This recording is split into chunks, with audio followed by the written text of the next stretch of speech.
Going live on YouTube.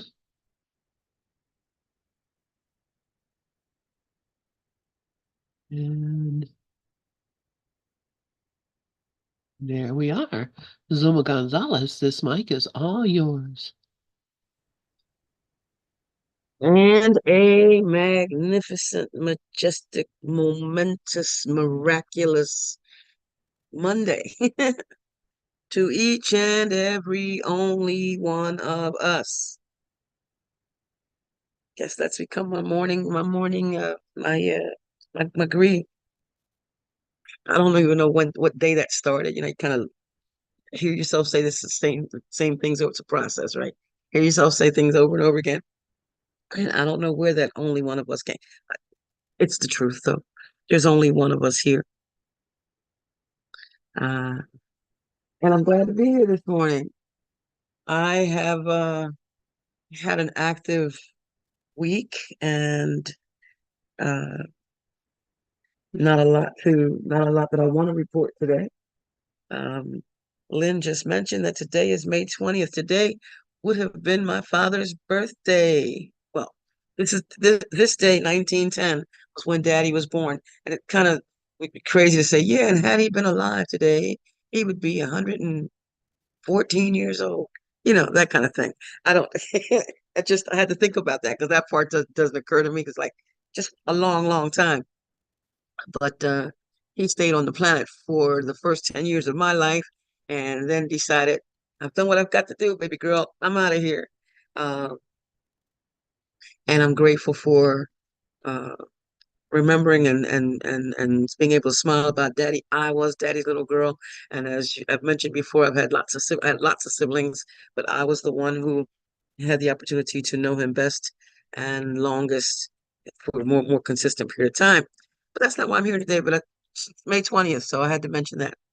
Uh, and hi, Karen and Lynn. Thank you for being here this morning. Hi, Appreciate Zulma. that. I saw your face pop in and pop back out. I know you're there. Oh, here it is again. Yay.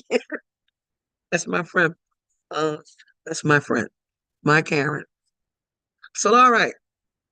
Of course, the miracles meet science of mind. That's is primarily the reason why we're here.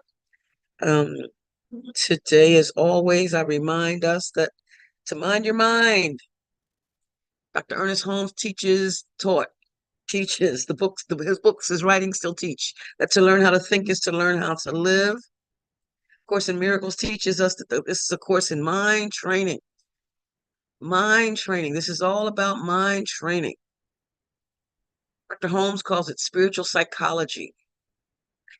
I agree with that. It's spiritual psychology. Remembering that um, the scribe of the Course in Miracles was a clinical psychologist, so it would make sense that it came through her, but it came through her. So it had to come through in the language that she understood, the language that she spoke. Whether some parts of it were unclear to her, and that was the spiritual part of it, the psychology. She that was uh, it had to come through her that way.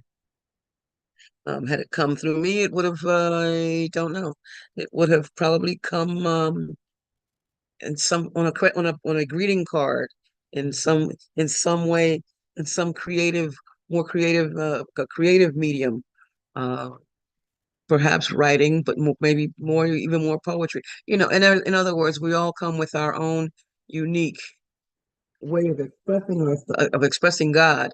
We all come with our own unique way of expressing God, and that had to be it for Helen. I'm so grateful.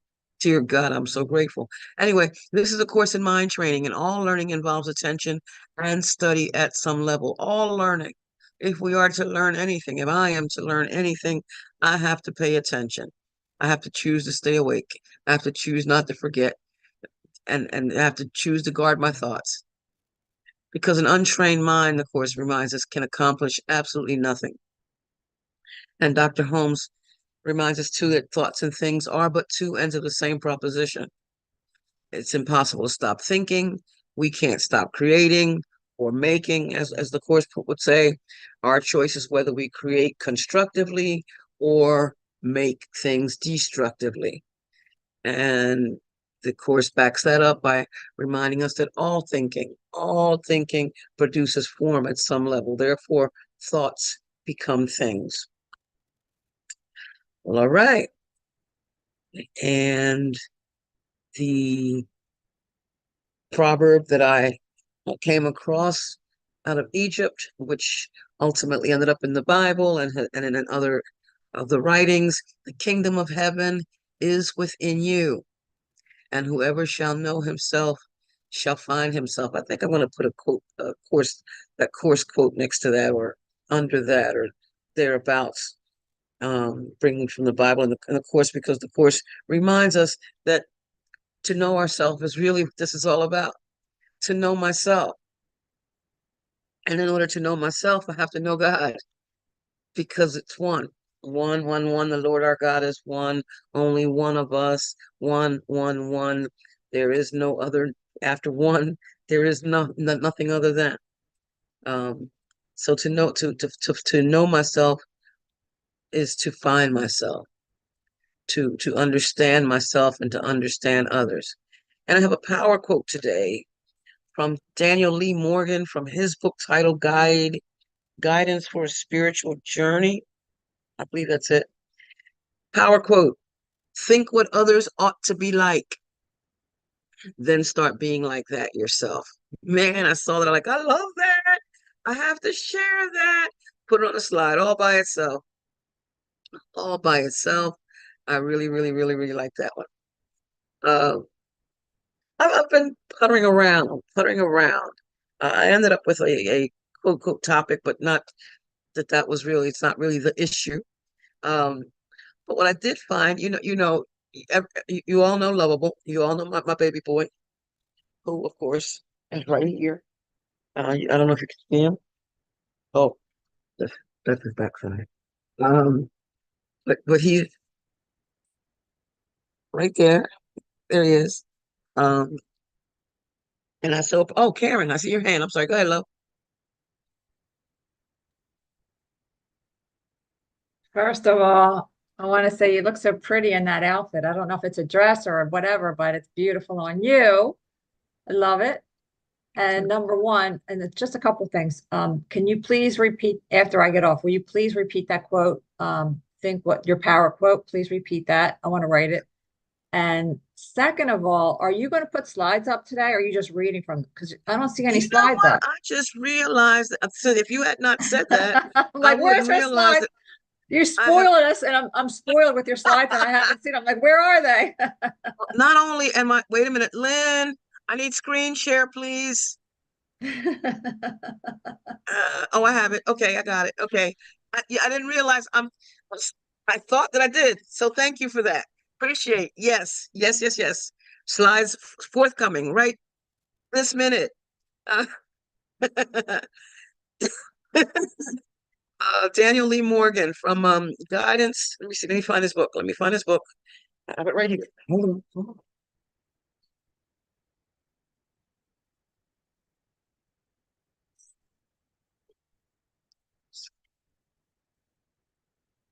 Daniel Lee Morgan's book, Guidance for a Spiritual Journey. And he is a Doctor of Divinity, Religious Science. D, I suppose, stands for Doctor of Religious Science. And it says here, for almost 40 years, Dr. Daniel Lee Morgan has served with distinction as the founder and minister of the Guidance Church of Religious Science. He has since passed, but anyway, and was highly respected leader in the greater Los Angeles area. He served in nearly every position within the United Church of Religious Science, now called Centers for Spiritual Living, including the International Board of Trustees. Dr. Daniel Lee Morgan.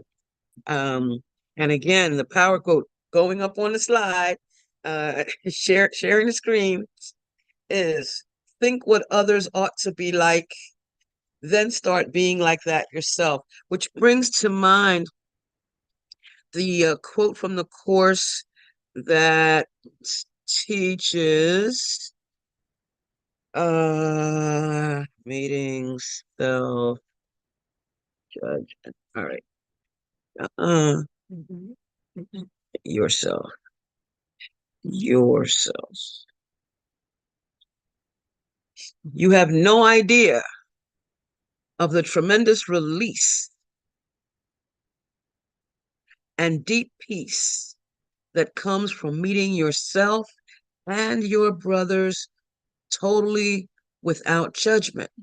When you recognize what you are and what your brothers are, you will realize that judging them or yourself in any way is without meaning.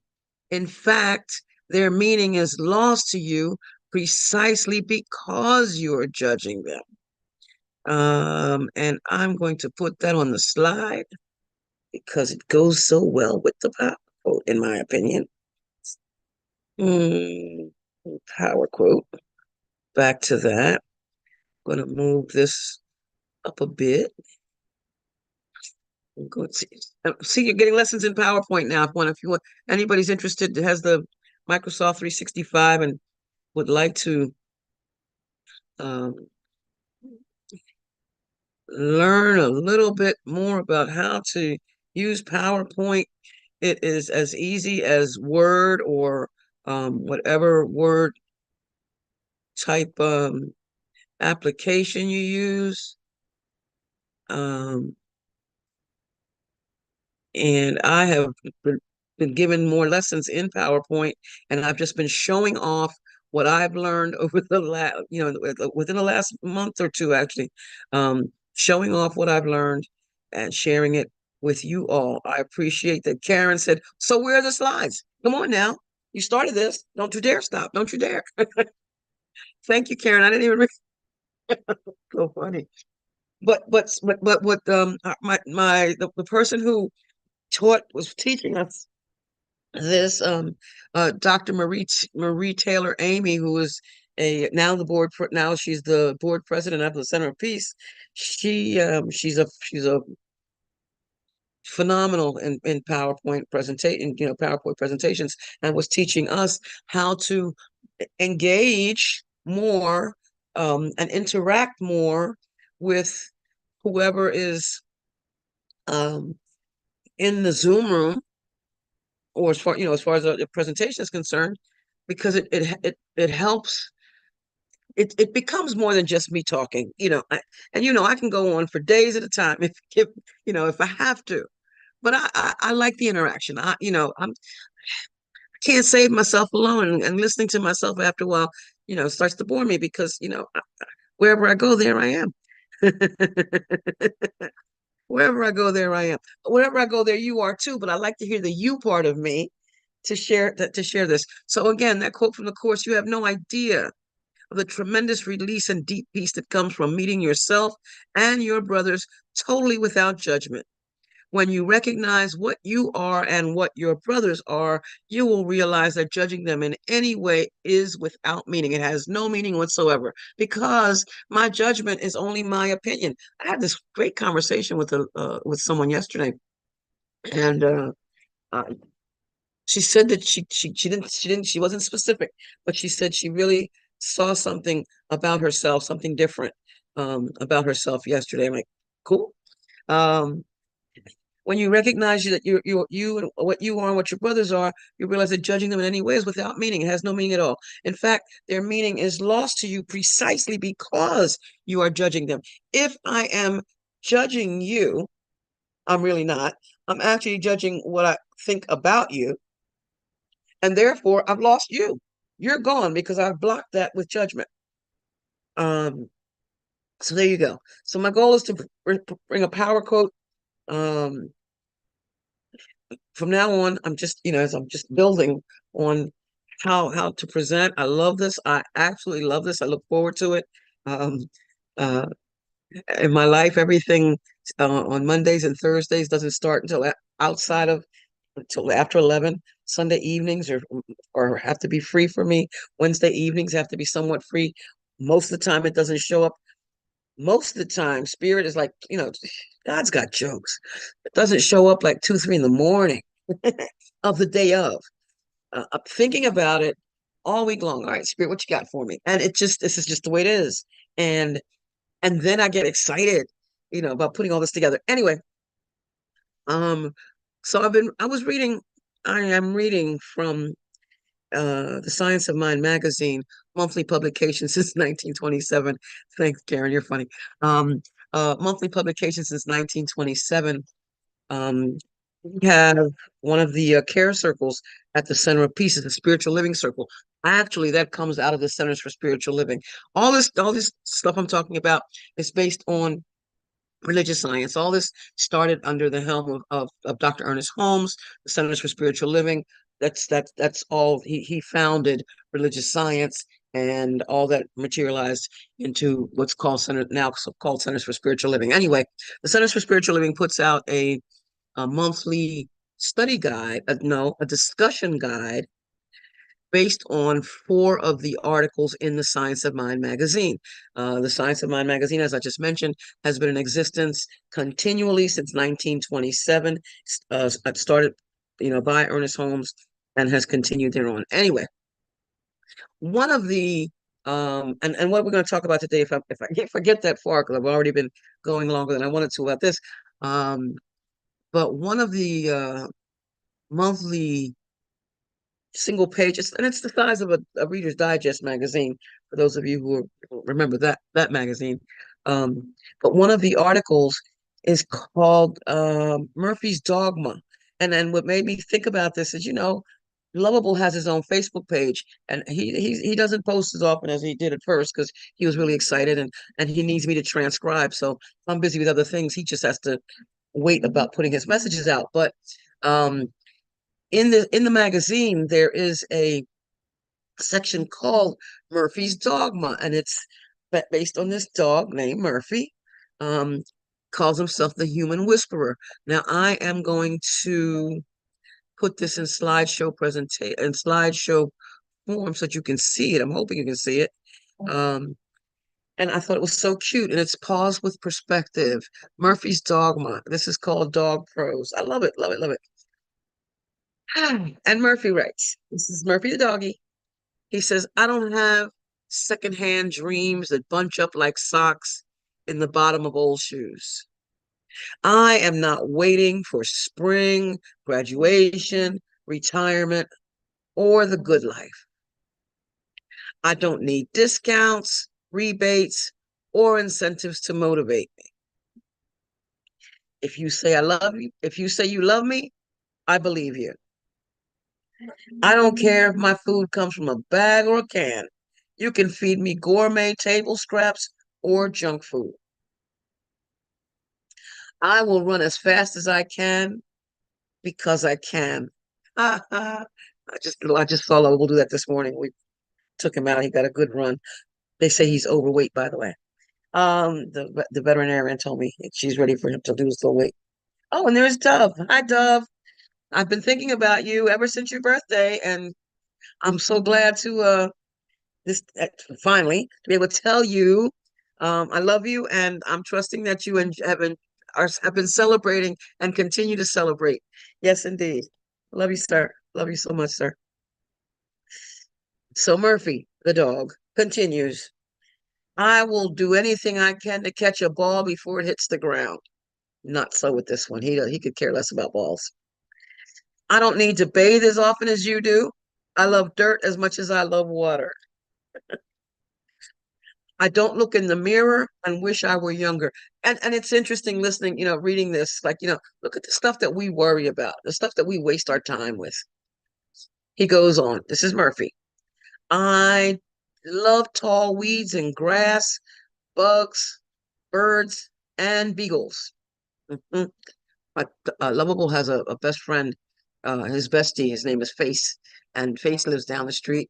Face is actually my baby girl's mother's dog, and these two, they see each other, and it's like, Face will come down the street with his mother feeder, and will come to my steps and just stand there and look for Lovable. And Lovable, like the same way, will go, and he goes down the street, goes straight up the steps, and looks for Face. It's the cutest thing to see. Anyway,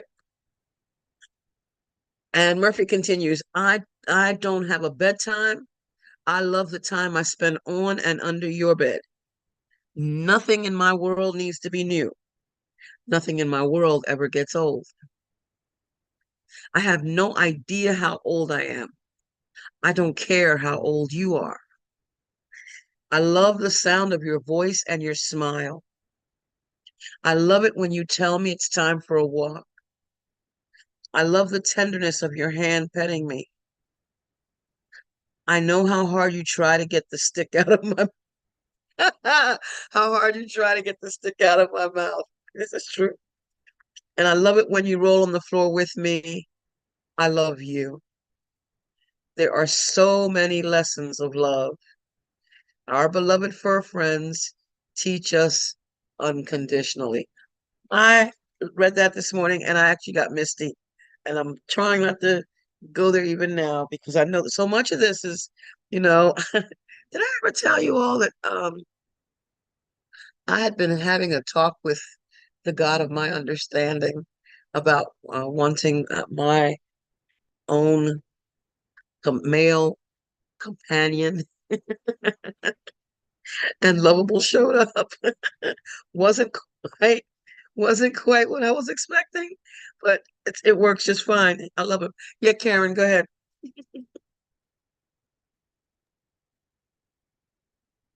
Wow. Wow, wow, and wow. That was amazing. First of all, everything you presented so far, I feel like this is your spirit. Like it's all this is so beautifully, perfectly, divinely. I can just feel the spirit in you. All this is perfect. And it's perfect for me too, because everything you're saying is exactly what I need to hear this morning. I love Murphy. And if you could please send me that, I would love to share it with other dog lovers that I know. I mean, that is just how every single mind should think. I mean, not should. No, forget I didn't say should. I didn't say should. I know what you What mean. every mind, if in not judgment, like you're saying, all this leads up to all this is like is beautiful because what you shared, that quote on judgment I love. It's one of my favorites. The release and deep peace we feel when we don't judge, and what I've learned recently is not judging the judging. You know, recently I was feeling very judged by someone, and actually that's one of the reasons I wanted to talk to you. And we didn't get a chance to hook up yet, but we'll talk. And this is also I kept perfect. sending you text messages saying I'm ready, I'm open. You're not hearing my seeing my text messages. I'm like, okay, I'm I, free, I'm free. I know, and it's like we're not on the same page. It's like I'm free when you're not, you're free when I'm not. But everything you're saying is exactly perfect for me right now. And so I'm learning not to judge the judger because seeing this person as exactly as he is in truth, I love that quote you shared. Think what others ought to be like and start then being that yourself. So if I think he shouldn't be judging me, well, then I shouldn't be judging him. There's no reason for me to judge him back just because he judged me. I can't take that personally. I have to remember that it's a reflection of his own thoughts and that, I just can't let it change anything about me. So thank you, and thank you. And I love you. Thank you, and thank you. Um, I will probably be free after 12. Go have an 11:30 short meeting. So I'm thinking that won't last more than about a half hour or so. And then I'm free till 5:30 when I'm finally gonna go see the chiropractor. Oh my God. Um, but yeah, I'll be free. I'll be free most of the day today. So what I'll do is I'll text you as soon as I'm finished with that conversation, and maybe we can chit chat, and I'll bet you I know what it's about. Bet you I do.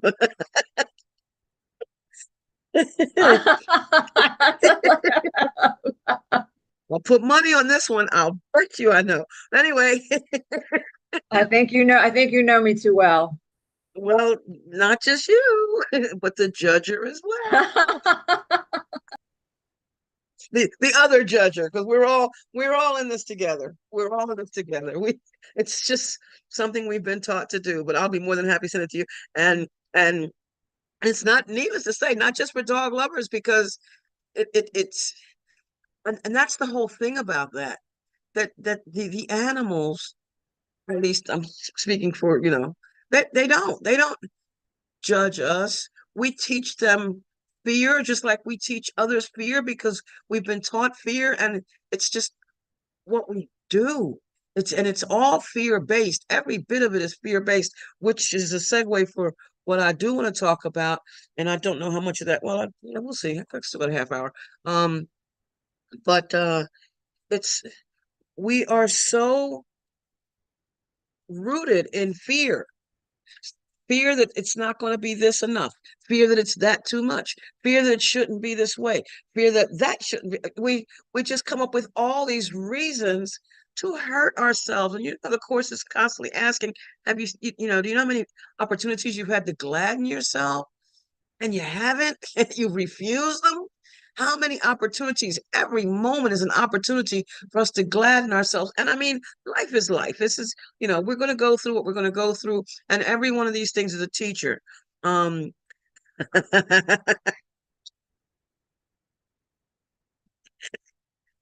those of you that aren't in the room, Karen and I are in here having a ball. Lynn, you can see it too. Um,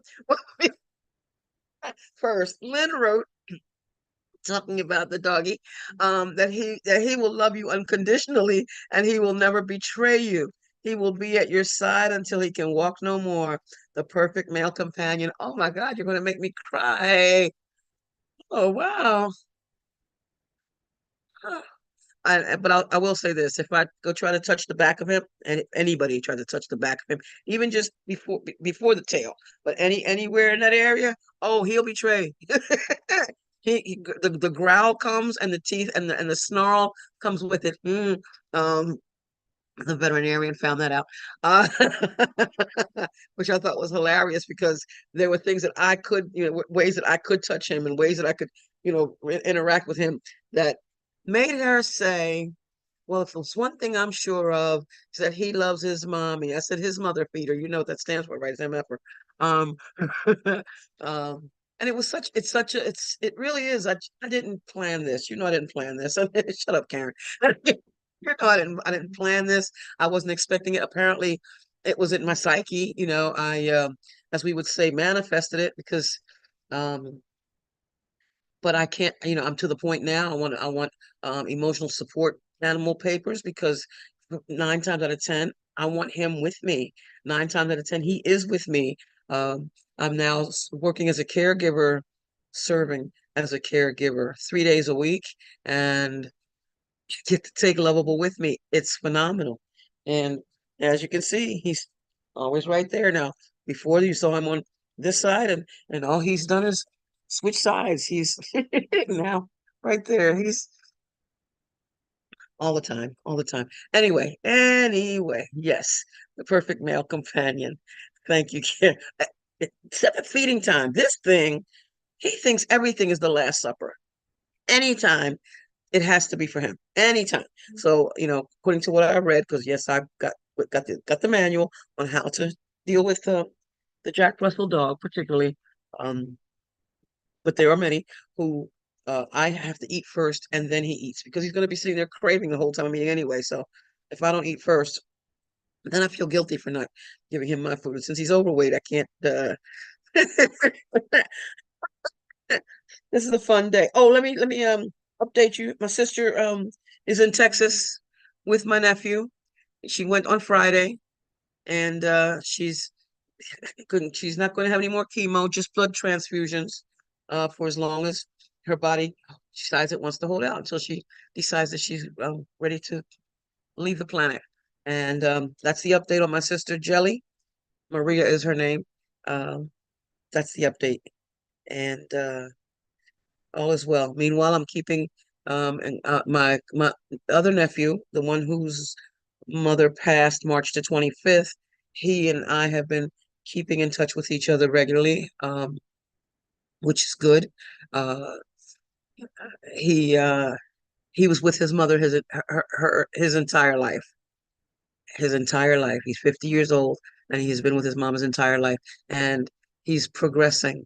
And I'm just reminding him of the truth of who he is, just reminding him of his ability, of his God self, that, that and I'm going in because I'm saying, and I know that we've been taught blah blah blah blah blah.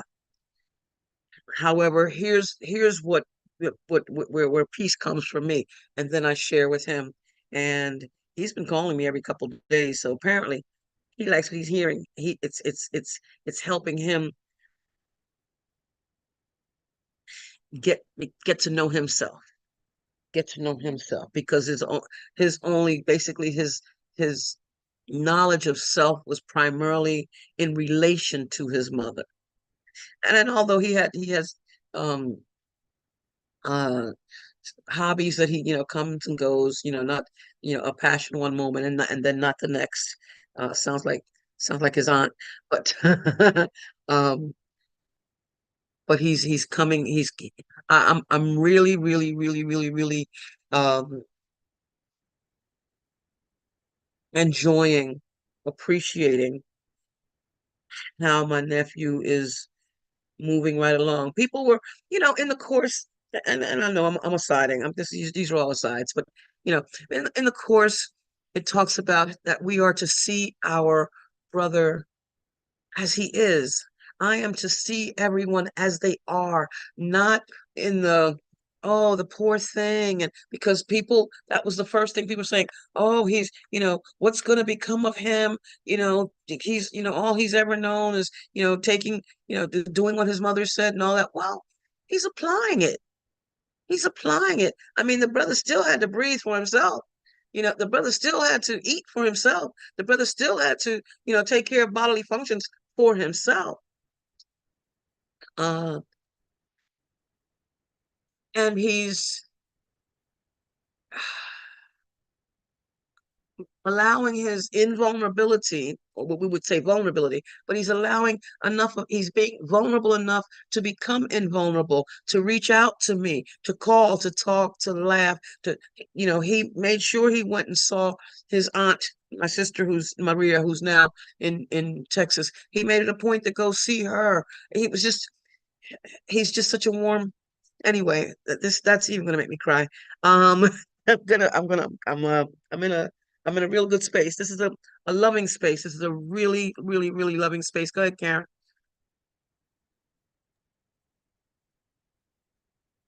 Thank you for sharing that, and you're gonna continue to be a great teacher to him after she passes. He's gonna need you because I'm just gonna give an No, example with this is the one who I had a sister that passed on March 25th. okay. That's this one. Okay, okay. Then he will continue to need you for sure. Okay.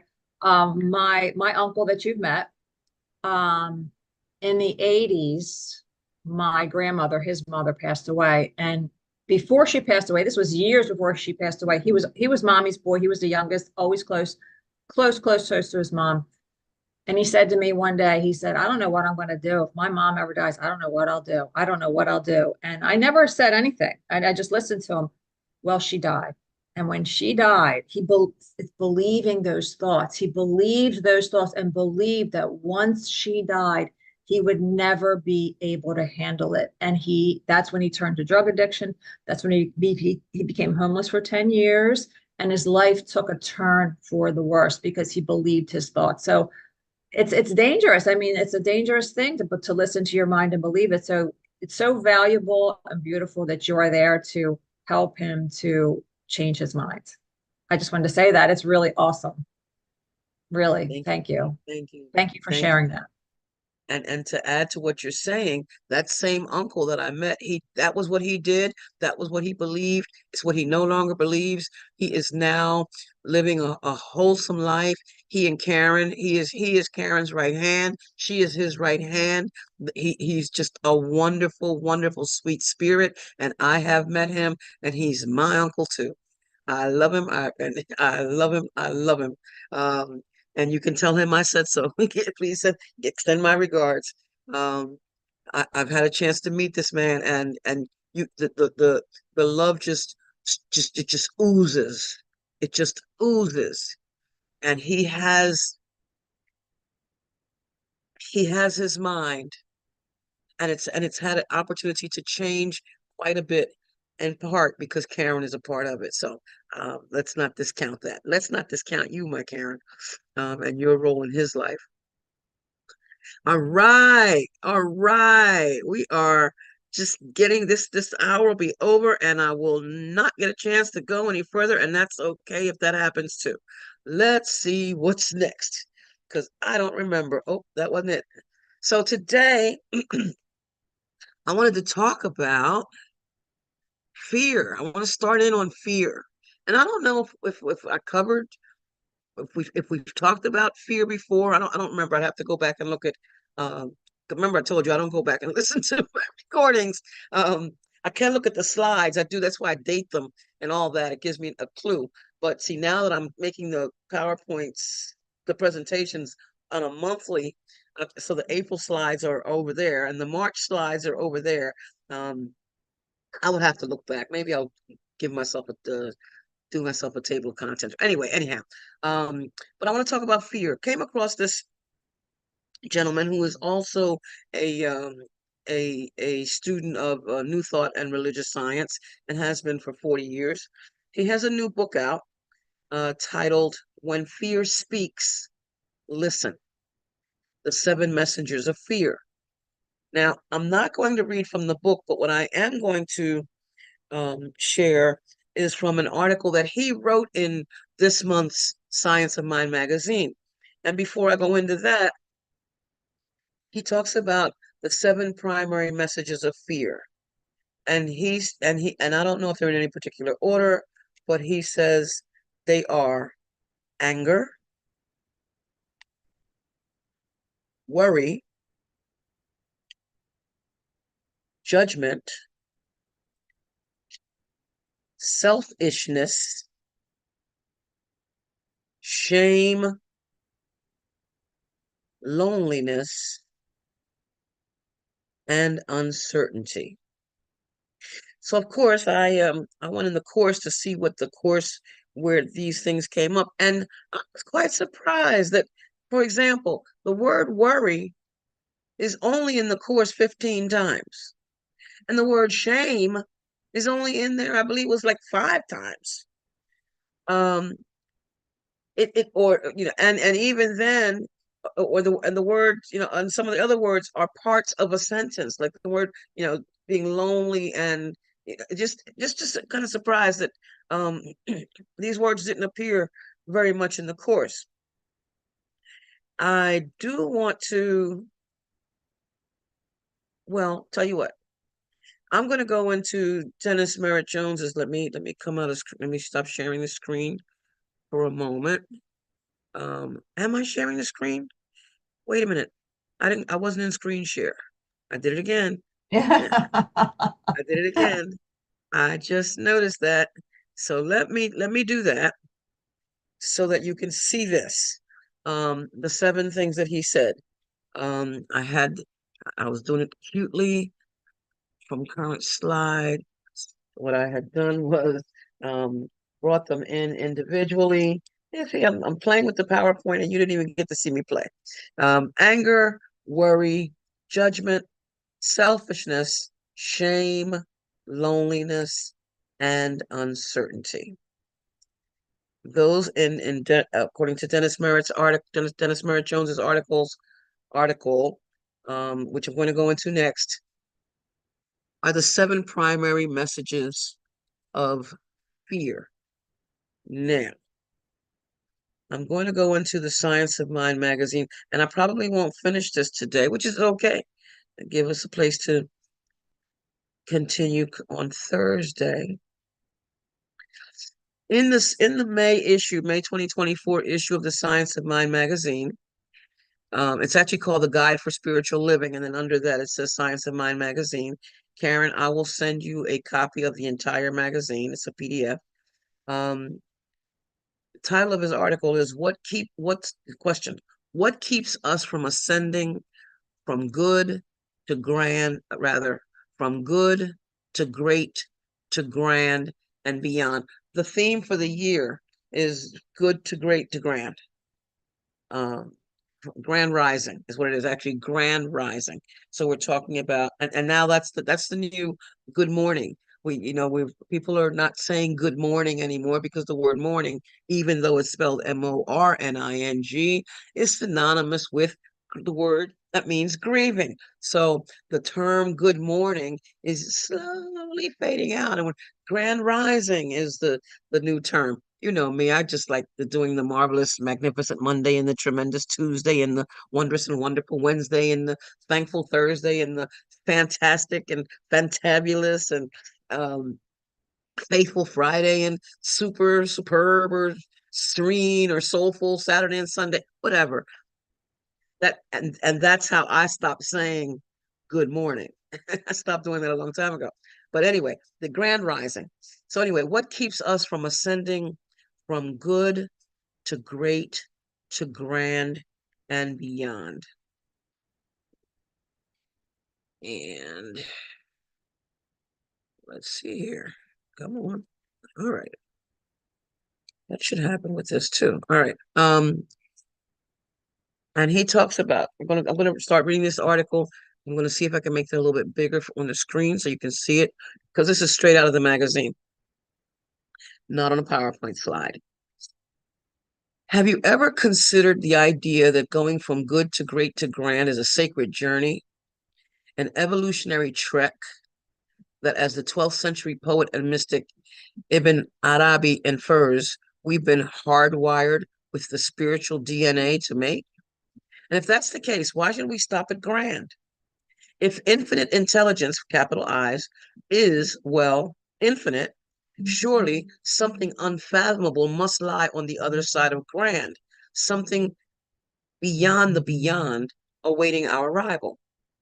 Given this perspective, good, great, grand, and beyond are not just adjectives, goals, or points of arrival. They are evolutionary states of being that mark the level of our self-awareness at that point on our journey to the place we never left, which of course the Course reminds us that we're already home. We've always been there. It's just our forgetting, the sleep of forgetfulness on our part. Our absolute, the place we never left, our absolute oneness with infinite intelligence. And that's just another synonym for the word God or love or truth or whatever, the divine, the beloved, whatever. Anyway, if this theory is accurate, why then, in the 5 million years since our species first became self-aware, has humankind not evolved beyond the apparent duality, pain, violence, selfishness, and suffering so viscerally experienced today? What you have, my little boy? You okay? As I write in my new book, we seem to have hit a metaphorical speed bump on the highway to heaven, happiness, and wholeness. What force could be so powerful, so daunting, so debilitating that it can stifle the evolution of the entirety of humankind? And is there any redeeming value in this perhaps most often misunderstood troublemaker? While the answer is quite simple, it's not always easy to embrace. As I write in my new book, When Fear Speaks, Listen, the 7 Messengers of Fear, it is fear. And most of us try to avoid it like the plague. Perhaps there's a better way to deal with our fears by mindfully listening to what they have to say. And as I was reading this, I thought about Dove, who says that our triggers are our teachers, basically. And since all of the triggers are fear-based, I thought this was just perfect. So I'm glad you're here, Dove. So it goes on. Has fear possibly gotten a bad rap? Many of us were sidelined by fear long before our lives ever got to the infinite possibilities contained in good, not to mention great, grand, or beyond the beyond. The quintessential is this quintessential question is this: if God is all there is, and knowing God is love, Why would the beloved, that's God, why would the beloved instill fear into our lives?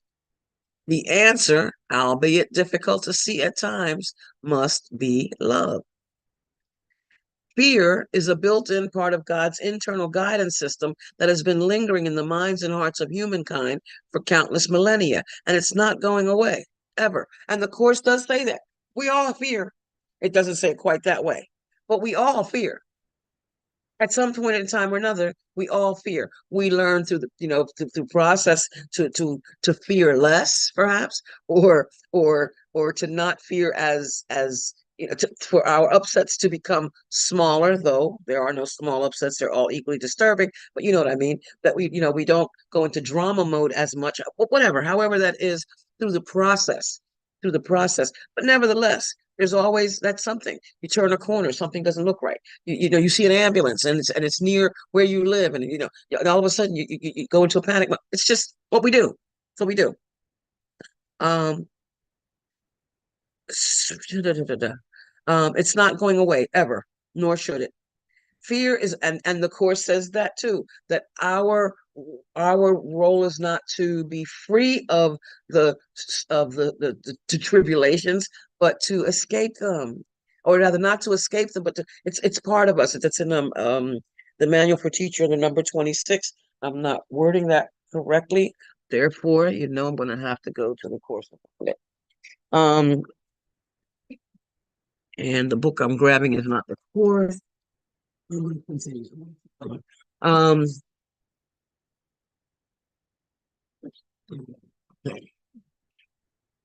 there it is. Nope. I have to pause here.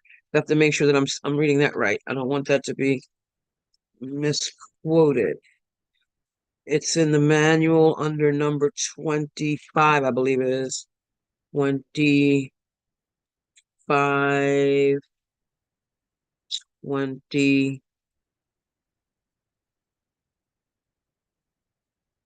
It is 26. Can God be reached directly? Paragraph 4, the last paragraph, it says, do not despair then because of limitations. It is your function to escape from them, but not to be without them. That's all I'm gonna read about that. But that limitation in this case is fear. Escape from it, but not to be without it. There's always going to be fear. In the Bible is written, in this world there will in this world there you will have tribulation, but be of good cheer, for I have overcome the world.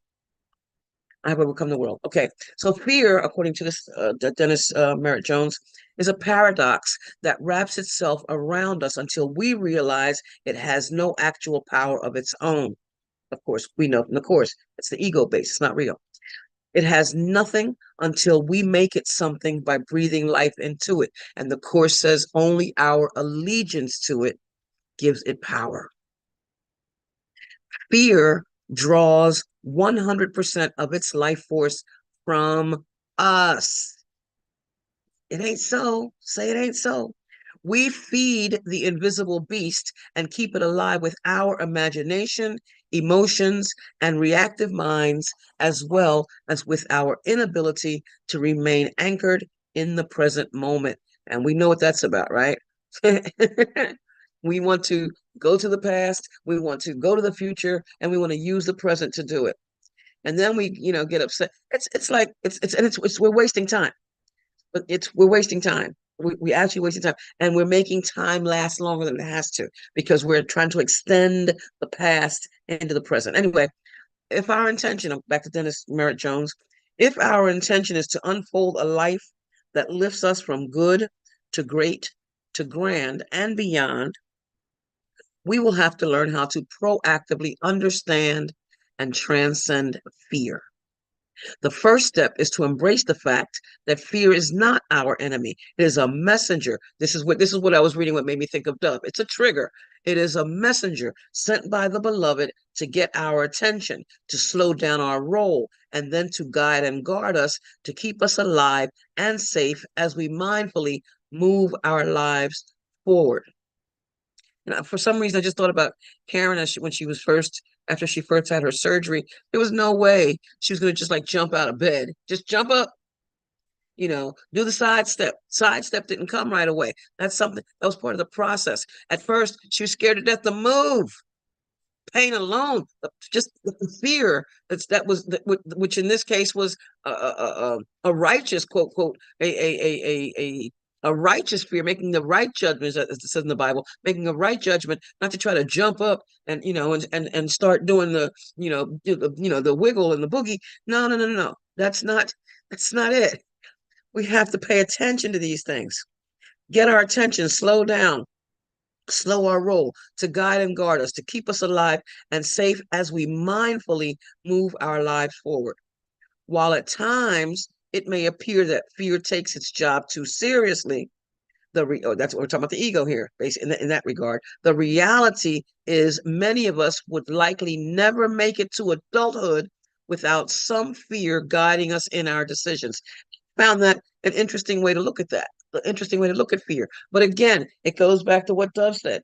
It's our trigger. Look at your triggers. Those all things are lessons that God would have us learn. All things, including those fears. And again, as it says in the manual, to is not we're not going to escape from them. We're not going to escape them. We're not going to escape limitations. No, that it is our function to escape from them, but not to be without them. And we can't escape from what we don't have. So in order to escape from fear, in order to deal with fear, we have to have the fear. If we lack this, I'm reading now, if we lack this perspective, we may reactively misinterpret fear's presence as a threat that darkens our doorway whenever it comes knocking. The good news is our every fear bears important information regarding our personal evolution. Isn't that what Dove says? It's a trigger, but we have to be open to hearing its message. What does Regis say? We can't, and Karen says it too, we can't deal with it if we don't let ourselves feel it. We have to feel it to heal it. That's what it comes down to. We can't ignore it. We can't say it ain't so. We but at the same time, though, we can't give our so much attention to it that we let it consume us. We have to look at it. Workbook lesson 80 says the problem has already been solved. 79 says we have to look at the problem to recognize there, in essence, that there is no problem, and then to 80 so that it can be solved. We need that. We absolutely need that. So the good news is our every fear bears important information regarding our personal evolution, but we have to be open to hearing its message. Fear must have an ulterior motive for being in our lives other than to scare us. But are we listening? The 3 touchstones of fear. The following 3 touchstones of fear offer us a starting point to develop a new understanding and thus a new relationship with fear that will aid us in going from good to great to grand and beyond with ease and grace. Number 1, we can run, but we cannot hide from fear because it's not out there somewhere. The Course makes that really clear. It's just like we talk about how darkness can't hide. It's the fact is we're making it up, but we can't overlook the fact that we're making this up because it means that there's something that needs to be dealt with. We can't heal what we can't feel. Fear lies within our own minds, Dr. Merritt Jones continues. Fear lies within our own minds and arises when something outside us triggers it. That's what Dove says. When fear pops up, many of us metaphorically turn and run away. We run to the medicine cabinet, the liquor cabinet, the refrigerator, the shopping mall, and countless other places of evasion and denial, anything to avoid an encounter with fear. The problem is, upon returning from our temporary trip down the river of denial, as we know we must, our fear is right there waiting to pick up where we left off. Wisdom tells us that we can't outrun fear because it effortlessly morphs, shapeshifts, and changes its appearance to fit the occasion. What does the Course teach us? The form might be different, but the content is the same. We cannot outrun fear because it knows where we're going and rushes ahead to meet us there. And it's written in the course, don't ask me to help you get rid of your fear. You did it. No, I can't take away your fear. You put it there. Only you can do it. What you can do is ask me to help you see why you're afraid in the first place. It talks about when it says that as far as sickness and healing the body. So look at what's brought it on. But ultimately, the course reminds us that it's no point in lamenting that thing because that thing is incapable of change. The only thing that can't change is my mind. What's it say in the 12-step program in the Serenity Prayer? Accepting what I can't change. That stuff out there. Changing what I can, but I can't change it unless I look at it. I have to realize that what I'm looking at it is my own thought, my own feeling, my own beliefs, my own judgments, my own worries, my own all that. But I have to be willing to look at it.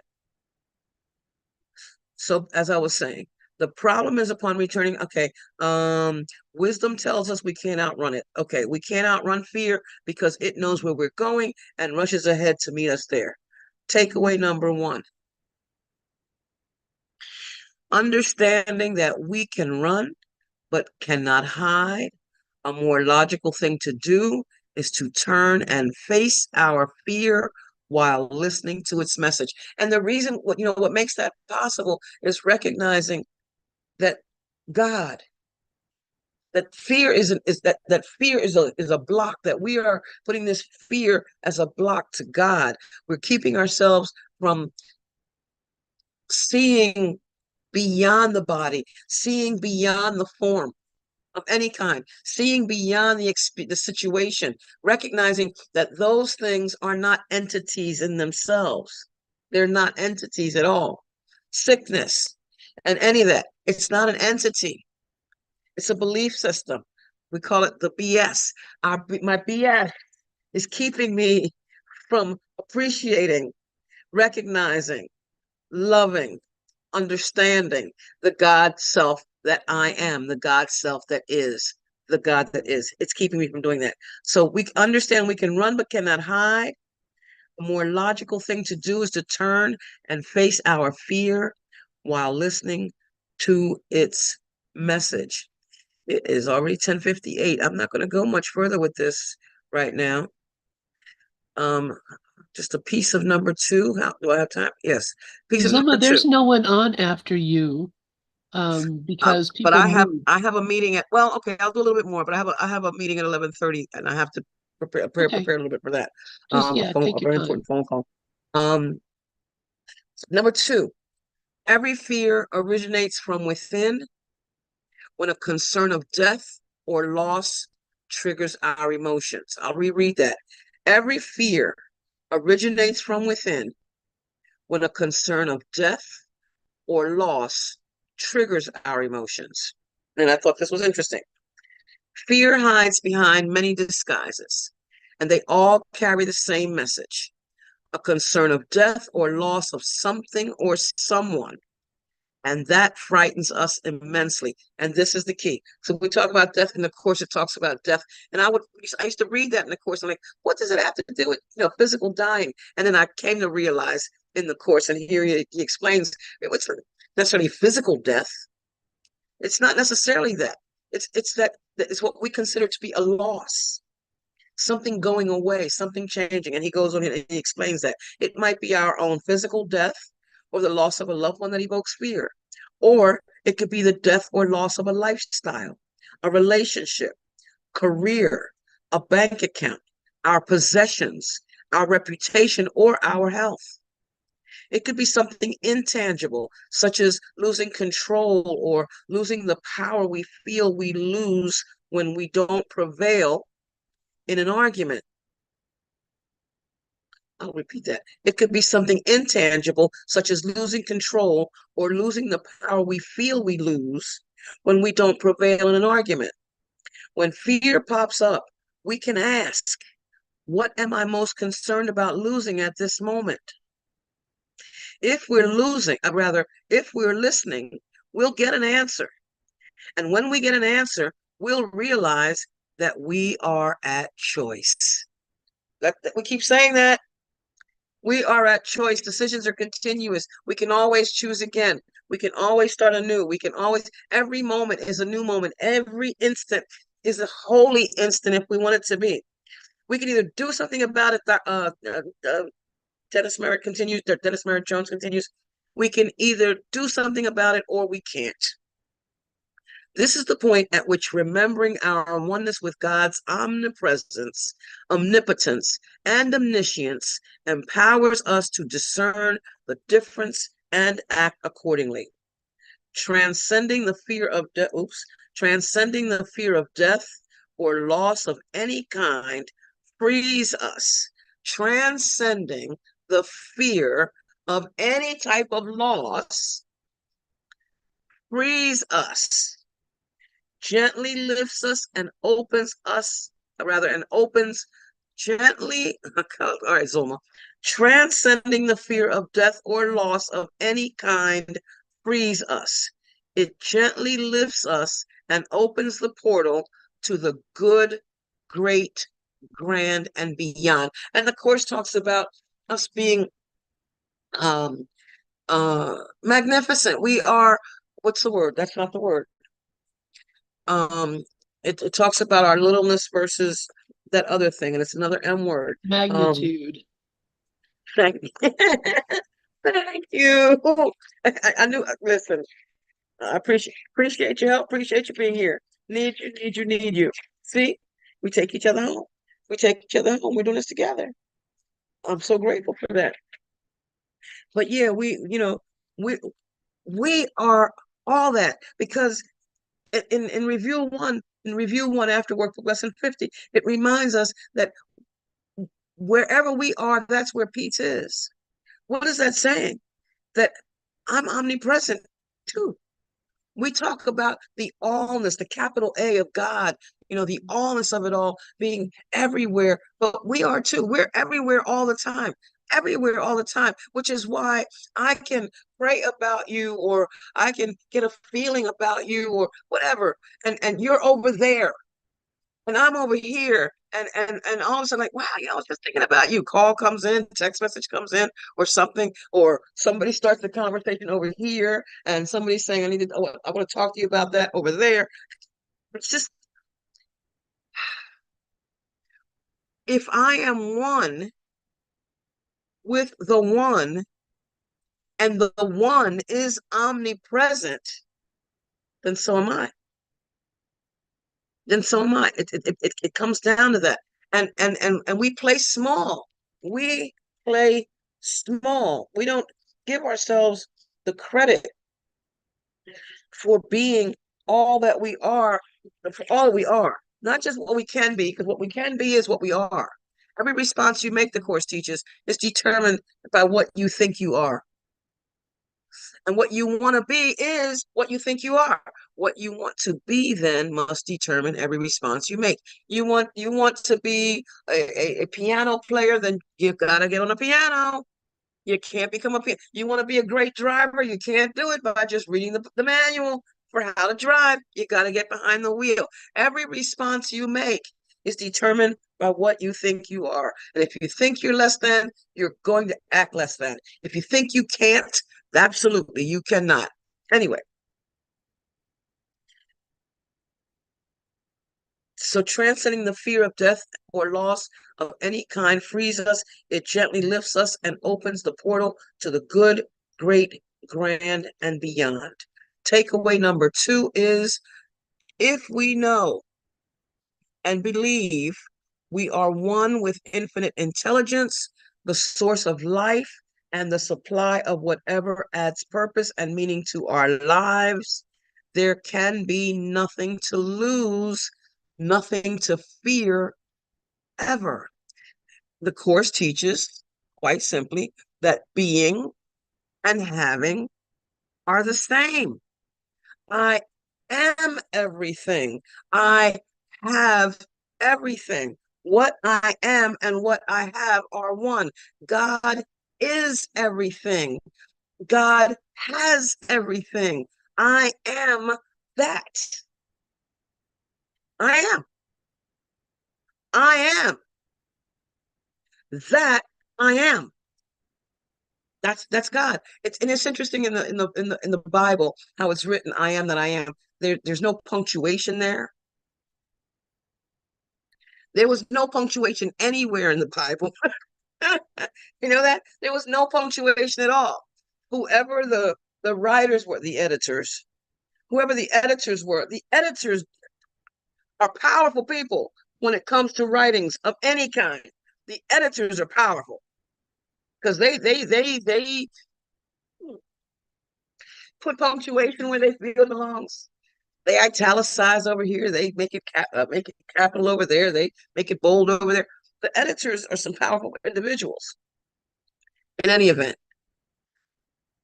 so our second takeaway is if we know and believe we are one with infinite intelligence, the source of life and the supply of whatever adds purpose and meaning to our lives, there can be nothing to lose, nothing to fear ever. Workbook lesson 48, there is nothing to fear. And I see that I emphasize that in two different ways.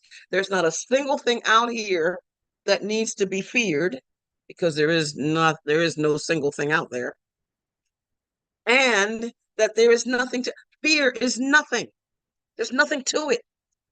It's nothing. It's a thought. It's a thought that comes and goes, and every thought comes and goes. No, nothing ever stays there. We try to hold on to it, and that's how we end up turning to those other things that he mentions earlier.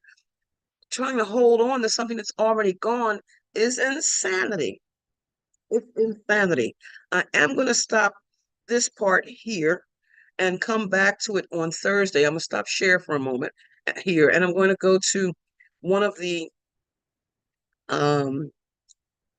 there's stuff in the chat. Let me see what's going on here. The word anger shows up 82 times in the course. The word judgment 290 times. The word uncertainty 31 times. But I have to read them in context. I have to read them in context to see, because sometimes it's just part of a sentence. But thank you for that, Karen. And I will be looking those over. I did pull a few out of all but one. And from Workbook Lesson 101, no, from what's that? From chapter 10, in the first section, that we are at home dreaming of exile. Yeah, we're already home. We're already home. We think that this body is our home, and that's the problem. We think that the body is our home, and we will escape the body, when we die, that we're going to leave the body and then we're going to be with God. That's the belief system. That's the belief system. That's the BS. The belief system that when the truth is, we already are. Being and having are the same. There's no place to go. I'm not going to go to heaven. Heaven is wherever I choose for it to be. I am it. I am it. It's written here. It's written in the course. It's written in the Bible. The kingdom of heaven is what I am. It's not out there somewhere. So yeah, we're home. We're already at home. And Karen continues that the winner. Oh, yeah, the word fear appears 1,074 times. That's 1074. It appears 1,074 times. And according to Amy Anderson, that all mentions are flavors of fear. And that's exactly it. It's all fear-based. We're either coming from a place of peace and joy and love or not. And that other stuff is made up. Because see, life doesn't make fear. Life doesn't say, this is a reason to fear.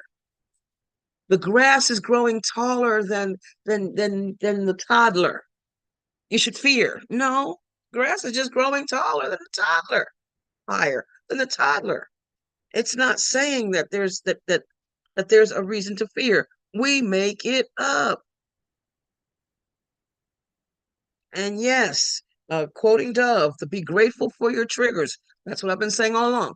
Be grateful for them. We need these things. And this is what Dennis Merritt Jones is saying in his article. We need, it's always been there. It's always been there. So apparently, in its own way, it's supposed to be. It's teaching me. This is how I get my lessons. And Karen writes, face fear, forgive, look, wait, judge not. Don't judge. Just look at it. Don't interpret it. Don't analyze it.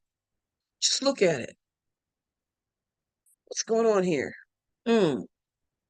Oh, there's a lightning, lot of lightning, lightning storm.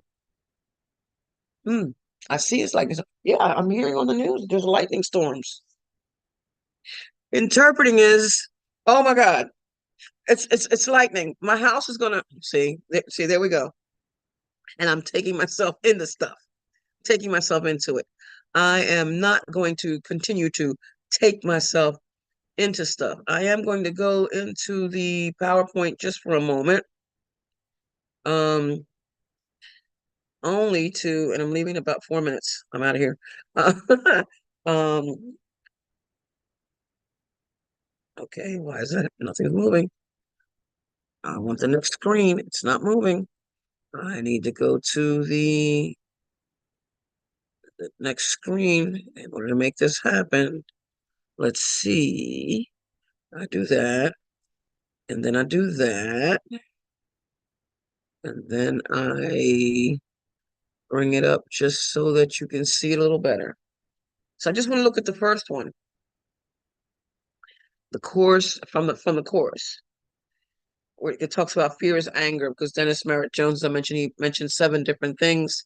And the first one that he mentioned was anger. And it's one that comes up quite a bit, but not as much as we think in the course. It says anger without projection is impossible. Projection means anger. Anger fosters assault, and assault promotes fear. Look at that cycle. Isn't that something? I started it, and it's coming right. It's me chasing my own tail and biting it. It's me chasing and biting my own tail and attempting to blame something out there for the reason that my tail hurts. Makes no sense. We do it all the time because we have decided that fear is more important than truth. Projection means anger. Anger fosters assault, and assault promotes fear. And the last quote coming from the course today. The relationship of anger to fear is not always so apparent. Anger always involves projection of separation, which must ultimately be accepted as one's own responsibility. I'm responsible for this. I am separating rather than being blamed on others. I can't blame anybody outside for how I feel. I feel it. I'm thinking it. I can't make you the cause of my thoughts. I can't make you the cause of my feelings. I can't make the screen the cause of me not being able to. No, never mind that. Never mind that. I'm about to confuse myself. Anyway, anger cannot occur unless you believe that you have been attacked, that your attack is justified in return, and that you are in no way responsible for it. I feel angry, and I'm blaming you. Can't do it. It ain't so. It ain't so. I would love to continue doing this today because I would love to finish this up, but nope, then I won't have anything to work with on Thursday. And it'll give me a chance to do some more research from other writers. And I'll continue with the article by Dennis Merritt Jones talking about how we go from good to great to grand. And again, a reminder about his book, if anyone's interested. It's an interesting concept, an interesting way to look at fear. Because we were always taught, well, feel the fear and do it anyway. Now, well, why are you afraid? See, that's a hard one. Why are you afraid? Anyway, I'm out of here. I love you, Thank love you, love you. you, Karen. Karen, thank Thank you, you. thank you, thank you for coming. Let me just stop the share so I can see you really well. There you go, my Thank friend. you. It was a great session today. Appreciate you Perfect. being here. Thank you, Dublin. I appreciate it. And I will now turn the mic over to you, Lynn. Love you, Karen. I'll call you later. Thank you so much, Zelma, Love and you. I'm really enjoying this series. So very grateful for you being here with us and the things you share. It's a real eye-opening in so many cases. So thank you, Zelma. All right, I'm going to end this right now. So see you later.